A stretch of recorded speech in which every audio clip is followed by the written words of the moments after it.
Hi, everyone. Thank you so much for tuning in to Schooling the SiSTEM. Today, we have a special guest. We have Bradford Manning, the co-brother of Two Blind Brothers, a clothing brand whose mission is to bring awareness and share 100% of their profits for pre-clinical research. So, Bradford, how are you? I am great. I am honored to be with you. I'm so excited to be able to talk with you today.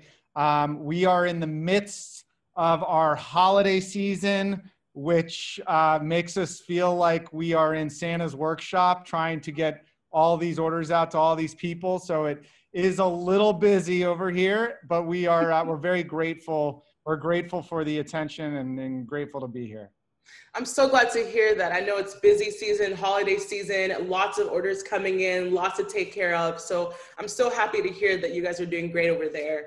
I just wanted to know, what is Two Blind Brothers and why did you start this particular business? So Two Blind Brothers is a clothing brand with two simple missions. One, try to make the softest clothing in the world possible. That's because when Brian and I shopped throughout our lives and we couldn't see the prices, the labels, the sizes that well, we would grab it, figure out if we loved the material, and then do all the other work. So there's always been this big attention to touch, whether it was shopping in a store or reading Braille, something about that was always really critical to us. But the other part is, and really the inspiration behind it, was to help support all of these researchers who are fighting for cures for blindness. So we donate all the profits from the project to preclinical researchers who are trying to make that next sort of miracle happen. We're sort of on the 5-yard line of a lot of amazing treatments.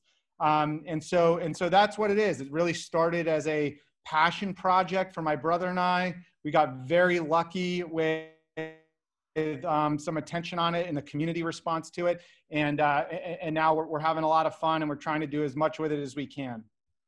That's great. I know I heard you say that you had trouble reading the prices, and I know that you do suffer from Stargardt disease, and I wanted to know, what is that? And I think our audience would like to know. I've never heard of that. So what is that? How does that work? Yeah, so Stargardt's disease is an inherited retinal degenerative disease. There are a family of different eye diseases that sort of fall into these categories. Probably the most common one is adult macular degeneration. A lot of people's parents or grandparents, might have early signs of that. We have a rare sort of early version of it. And essentially what it is it destroys your central vision. So Stargardt's causes you to metabolize vitamin A inefficiently in your eyes. So there's a toxin that builds up, it destroys the center vision, but your peripheral vision, where that process of metabolizing vitamin A doesn't happen as much, your peripheral vision actually stays relatively intact. Anything can happen. You can have all kinds of experiences with it, but essentially what it means is Brian and I probably shouldn't be racing cars. We are bad at recognizing faces, and we can't read small print that well. Oh my gosh. So what was your upbringing like with this disease, and what is your life like now? What was that like? Well, we were diagnosed at a young age. So I failed the kindergarten eye chart. People always wonder, what does it mean to actually fail the eye chart? It means I could read the big E, but none of the other letters, and the next letter is F. So that stood for failure.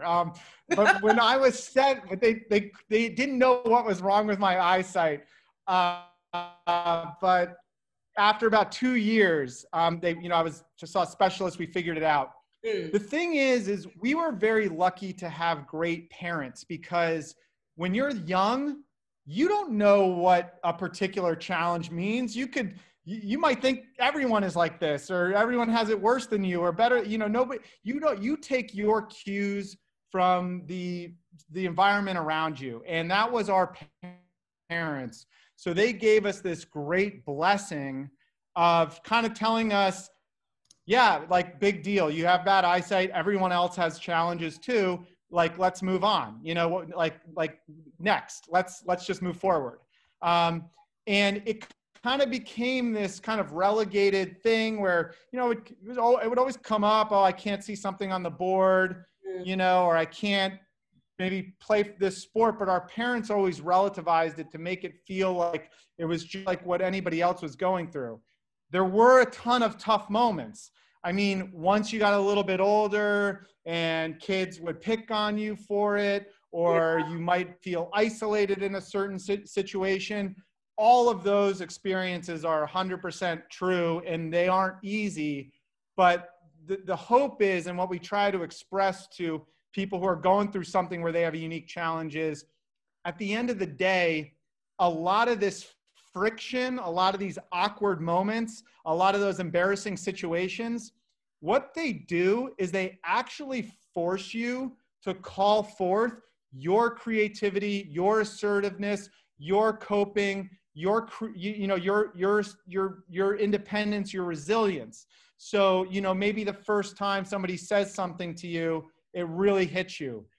You know, if somebody says it to you the 1,000th time, hopefully, maybe you realize it's their problem and not your problem. And that's been a big theme through our experience.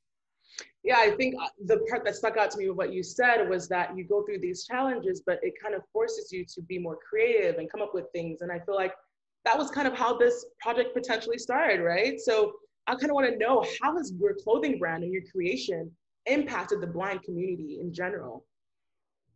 So we were naive when we started this because we really had no grand aspirations.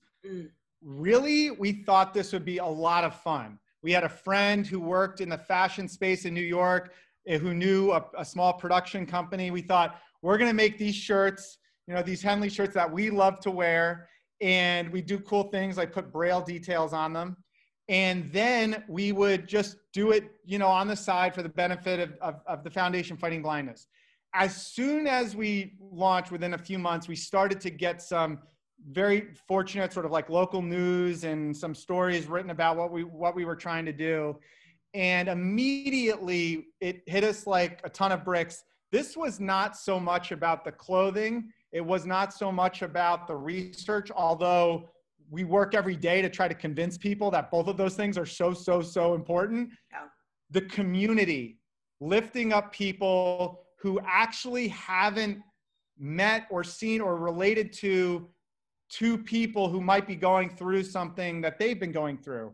So, you know, I wish that, you know, I wish we would have people write in, talk about how soft our clothes are and how wonderful they are, the same way they'll write in and talk about how helpful we are to their son or daughter who just got diagnosed with an eye disease, you know? And so that's what this has all been about. And Brian and I, we kind of, you know, we are just very lucky that we've been put into this position where we have a little bit of a voice in this community. And the way we think about it is that when we hear these messages from people who are devastated by their challenge, it hurts us at a very deep level because we can see ourselves in them. And so we want to make sure that some of these attitudes that they have, they are not acceptable. Like we need to fix some of these paradigms and these, you know, these stereotypes that people will place on themselves. And so I don't know how to measure the impact of that, but we've connected with probably every national blindness related organization, dozens of blind schools, different research charities. And we've spoken at big corporate, you know, companies that do work in this space. And it's actually been very rewarding and very fun. So we get probably more out of it than anybody else. Yeah, because I personally have never heard of Stargardt disease. I won't lie to you. I've never met anyone that has been blind. I can only imagine what that's like. I have no idea.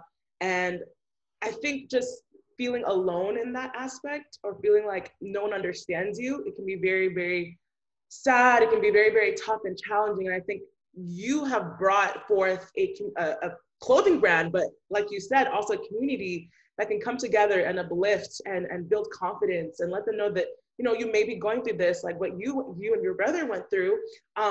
But look at where we are now. Look at what it has fueled, you know? And you seem really, really passionate about this. And so I want to know what is the best thing about running Two Blind Brothers? What do you enjoy the most about it?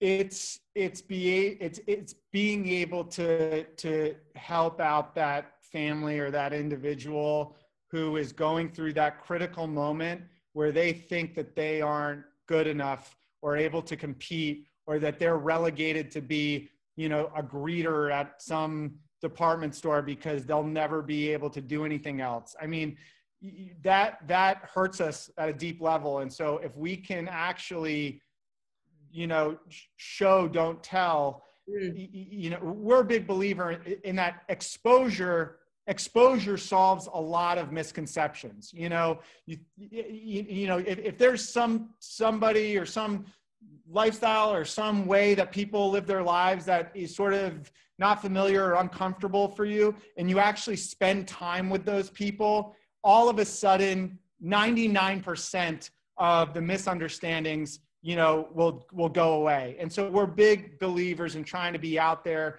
trying to spread that message. And that's the most rewarding part. I have a lot of fun with my brother too. When we get to do something kind of unique that like knowing that this project really never had the big aspirations, you know, going on the Ellen show was so fun. Doing some of these news segments is so fun. We gave a speech one time to 700 people for the company Clorox, which owns Burt's Bees and Brita water filters and Fresh Step Kitty. I mean, and we've gotten to do some cool stuff, and that's been really fun as well. I don't know if I can top all that. That sounds exciting. I think speaking especially in front of an audience is one of my personal dreams. I would love to just tell everyone about my story. I'm sure that has been really, really awesome. But of course, with all the positives, there might be some challenges, right? So what is the hardest part about running the business, and how do you stay focused during these difficult moments? Well, you know, the challenges are just the day-to-day issues that pop up when you have, you know, operations. So for example, our warehouse right now can't ship out all the orders that we need them to ship. And there's going to be people that don't get their holiday gifts. And then that means that that our customer service team is handling that. And we're trying to, you know, so deeply apologize and make sure, you know, and so you're constantly dealing with business issues. But you know, you got to kind of take it in stride, because with all of the great things that we get to do, you know, there's more responsibility. And so, you know, and every time when you're starting a project or you're growing a small business or whatever it is, every time it grows 30%, something in the system breaks. So, you know, it's almost like in school where, you know, you've learned algebra, but now you're in a calculus class and it's almost like you don't know anything again, you know? So every time your project grows 30 to 50%, something ends up needing to be fixed, repaired, or rebuilt. So that is a sort of a natural difficulty with any sort of growing project.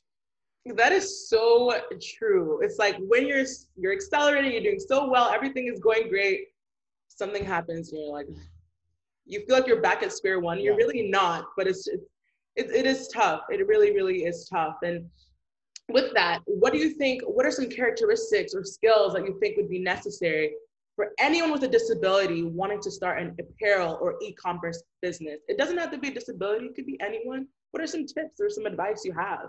Mm-hmm. So specifically related to e-commerce and apparel, I would really underscore that it is so hard to differentiate. So you know, you might have a great graphic or a great style. There are 100,000 companies trying to get that customer the same way you are, and they have an army helping them out.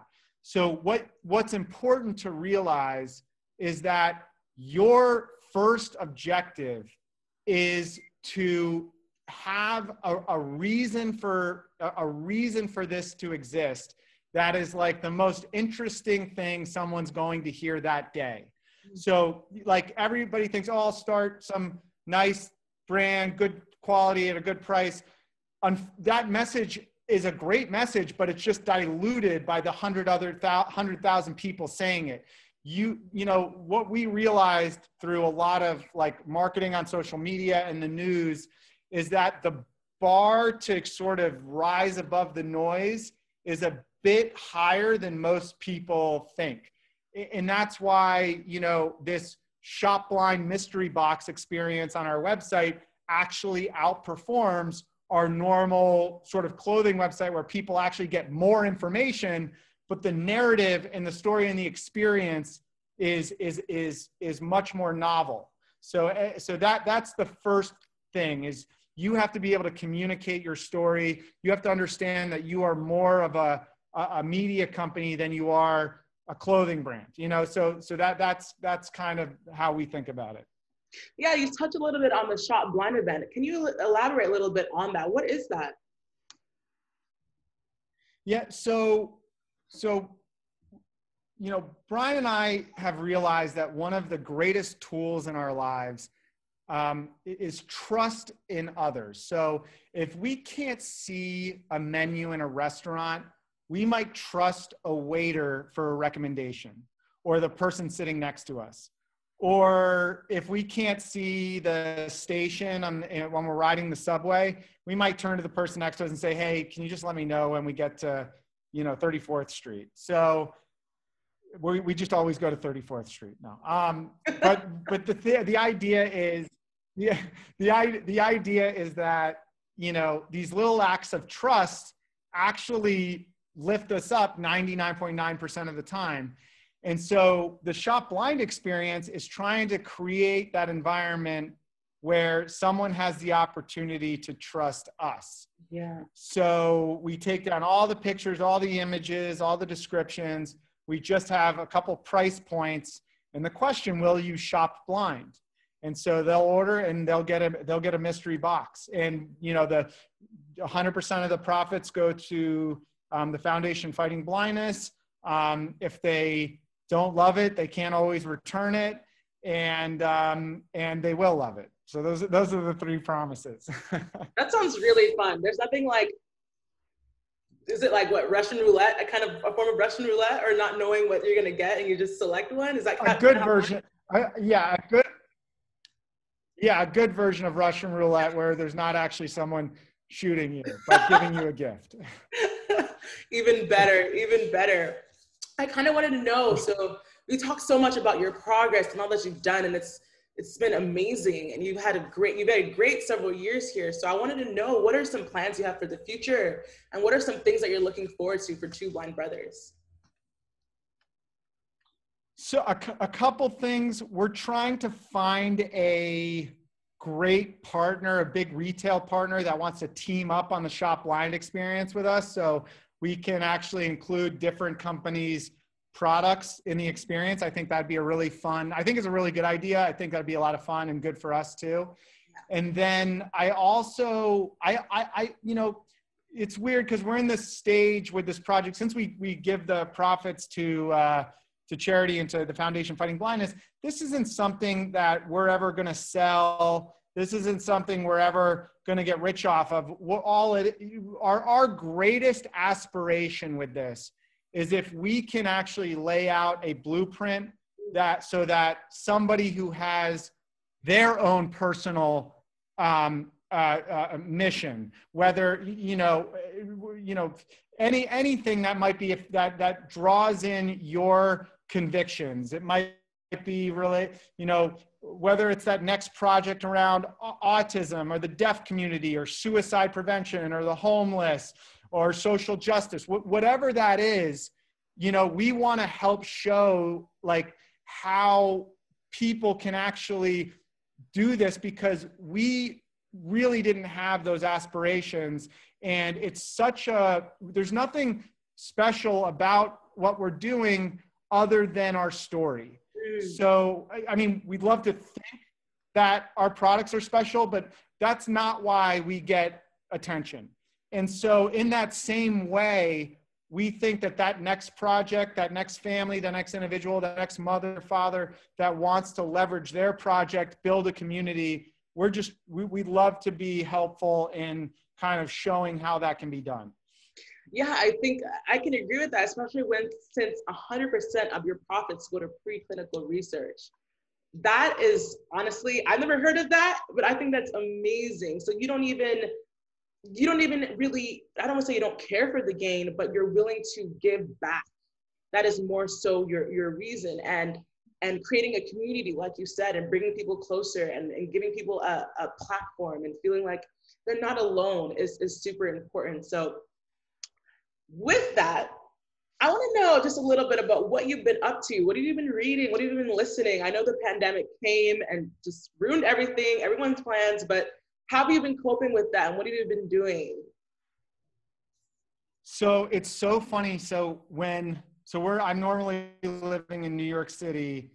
And when the pandemic started, we came down to Virginia, where my family is from. So we've been sort of hunkering down here, hanging out with our family. I probably spent more time with my parents now than I did when I was like 12 years old. I mean, like dinners every night, you know, this is our pod. I have no more friends other than mom and dad. And so that's basically what we've been doing. But I'll tell you, so you know, some funny things happened. We ended up getting sort of a little country place down here near my folks. And then also, I came down to Virginia with my fiance, and we decided to move up our wedding. So now we're married as well. So, oh, congrats! Congrats! Yeah, thank you. Yeah, so I'm still getting used to this. I've just started. Yeah, it's starting to finally not bother me too much. But awesome. Yeah, so for us, it's actually been there are people out there that have been devastated by this. It's unfair to them that they've been hit by something that was so outside of their control. You know, I'm very lucky that we're in e-commerce, so we're protected by it. You know, we're protected from it to some degree, and we've done better than most. So we're grateful, and we've been hanging in there. That's good. I love to hear that. Congrats on the marriage. That's amazing, especially during this time. I think that takes a lot of like courage, because it's like you had all these plans and it's not working out, but at the end of the day, love is what matters, and I'm happy for you, honestly. So yeah, thank you. Yeah, we just did a small wedding with our immediate family, and it was great. That's all that matters, family. So my last question, which is probably the hardest question, what does schooling the system mean to you? Schooling the system. Okay, I'm going to interpret this in my own way, okay? Okay. So here's how I think about this. Okay, and this is I didn't know this was coming, but I'm going to tell you what I think about it. Okay, no problem. Take your time. So when I think of the system, okay, what that makes me think of is the fact that there's this big world that we all live in, and there are these very natural paths. The issue is that none of us were ever perfectly designed to follow a 100% laid out path. You could be on the right path, but then you have a unique challenge or you have a turn of events in your life, okay? So the idea is to understand that, one, those situations that put you in a unique place actually are the things that are going to call forth all your unique talents. And then I also think of, when schooling the system, you also need to know how to make the system work for you. So, you know, so there are, in my life, I found all these little tricks. So schooling the system to me might be, if I wanted to learn something or I wanted to work somewhere, it would be to go find that person that just did exactly what I want to do and get their advice. That would save me a lot of time. It happens the same way in our business. If we need to figure out something on the production side, we go to a company that's like 5 times bigger than us and they give us the solution. You know, understanding that, you know, you can, being yourself, authenticity is an extremely valuable strength these days. The more personal, the more universal. The more you're willing to kind of open up and share yourself, the more people actually connect with it. People have the wrong idea that when they are saying something that they don't think other people have experienced, they're isolating themselves. They're actually showing people that they can share their true selves. So those are some of the like kind of little hacks around what schooling the system means to me. For an on-the-spot question, that was a bomb answer, honestly.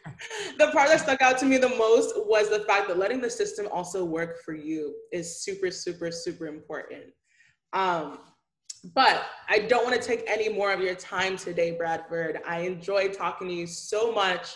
Thank you so much for coming on our show. I totally appreciate it. I'm sure our audience appreciates it too. I want to thank y'all for listening. And best of luck to you with Two Blind Brothers. I'm excited to see what y'all have planned for the future. I'm just blessed to have you here. So thank you so much again. No, same here. You know, truthfully, the only reason our project has gotten any attention is because of people like you sharing our stories. So we really appreciate it. I'm grateful to be here, and I think you guys have a great, you know, mission around everything that you're sharing and doing. So it's mutual. And yeah, take care. Thank you so much. You too, Bradford. Have a great rest of your day. Bye. All right. Bye-bye.